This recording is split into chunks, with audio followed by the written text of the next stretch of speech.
Awalnya beliau membenci dan menentang keras dakwah Rasulullah Shallallahu Alaihi Wasallam. Namun kebencian itu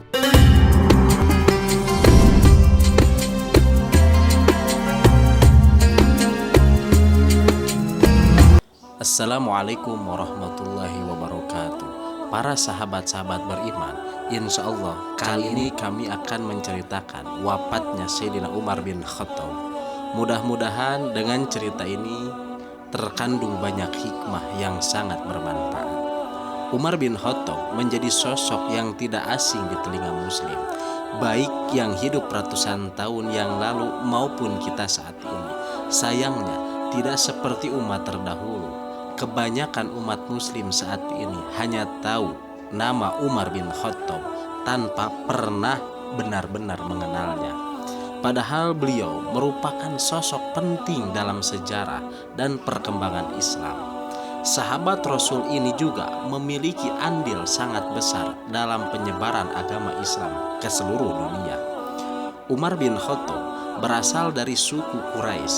Ayahnya bernama Al-Khattab ibnu Nufail, adalah orang penting di kalangan suku tersebut.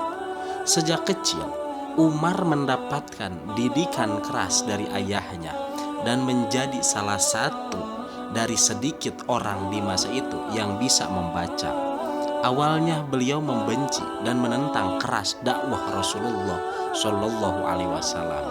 Namun kebencian itu justru berubah menjadi iman yang teguh setelah beliau membaca salah satu surat dalam Al-Quran, yaitu surat Thaha. Akhirnya pada tahun 616 Masehi, Umar bin Khattab mengucapkan 2 kalimat syahadat dan termasuk dalam golongan orang-orang pertama yang masuk Islam. Umar bin Khattab memiliki tubuh tinggi, besar, berotot, dan sangat kuat. Beliau juga dikenal akan keberaniannya. Tidak seperti umat Islam saat itu yang menyembunyikan keimanannya karena takut akan disiksa kaum Quraisy. Umar bin Khattab justru terang-terangan dalam menunjukkannya. Rasulullah Shallallahu Alaihi Wasallam bahkan memberinya julukan Al-Faruq, yang berarti orang yang dapat membedakan kebenaran dan kebatilan. Sebagai salah satu sahabat terdekat, Umar bin Khattab selalu ada di samping Rasulullah Shallallahu Alaihi Wasallam, termasuk ketika Rasulullah hijrah dari Mekah ke Madinah tahun 622 Masehi. Sepeninggal Rasulullah Shallallahu Alaihi Wasallam tahun 632 Masehi, kepemimpinan umat Islam jatuh ke tangan Abu Bakar As-Siddiq radhiyallahu anhu. Sedangkan Umar bin Khattab menjadi penasihat utama khalifah. Sayangnya Abu Bakar As-Siddiq hanya memerintah 2 tahun dan meninggal pada 634 Masehi. Kepergiannya membuat posisi kekhilafahan kosong. Umat Islam kemudian sepakat memilih Umar bin Khattab sebagai khalifah yang baru menggantikan Abu Bakar As-Siddiq radhiyallahu anhu. Ketika Umar menjadi khalifah, tidak seperti pemimpin pada umumnya. Umar bin Khattab dan para khalifah lain dikenal akan gaya hidupnya yang sangat sederhana.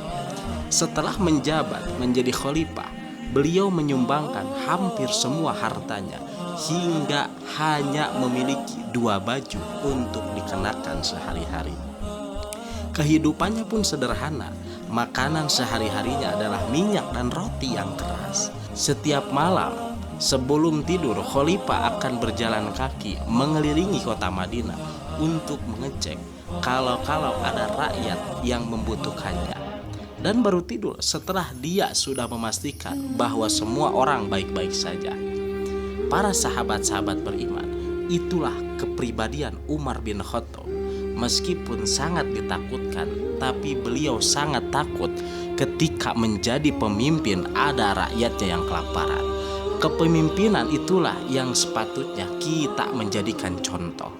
Tapi apakah kalian tahu akhir hayat Umar bin Khattab? Umar bin Khattab meninggal dibunuh oleh Abu Lu'lu' saat menjadi imam sholat subuh. Abu Lu'lu' sendiri merupakan orang Persia yang masuk Islam setelah Persia ditaklukkan oleh Umar bin Khattab. dalam rangka ekspansi atau perluasan wilayah Islam. Pembunuhan tersebut dilatar belakangi oleh rasa sakit hati Abu Lu'lu' atas kekalahan Persia yang kala itu merupakan negara adidaya.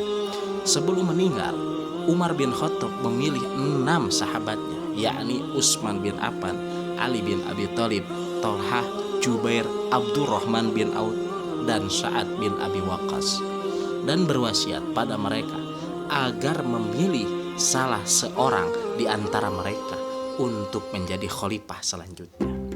Lalu setelah peristiwa tertusuknya Umar bin Khattab dan ia tengah merasa semakin dekat dengan kematian, Umar mengutus putranya yaitu Abdullah bin Umar untuk pergi mengunjungi Aisyah, istri Rasulullah Shallallahu Alaihi Wasallam, untuk menyampaikan salamnya pada Aisyah dan permohonannya agar diperkenankan dimakamkan di samping Rasulullah Shallallahu Alaihi Wasallam.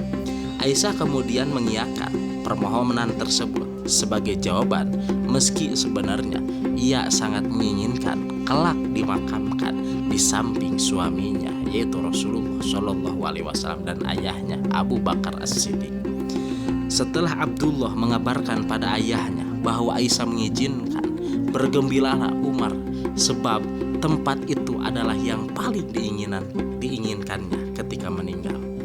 Ketika Umar bin Khattab menghadapi kematian, ia didatangi seorang laki-laki dari kaum Ansor. Laki-laki itu berkata kepadanya, "Bergembiralah wahai Amirul Mukminin atas kabar gembira dari Allah yang berupa ampunan atas dosa-dosamu yang terdahulu dengan masuknya engkau dalam Islam.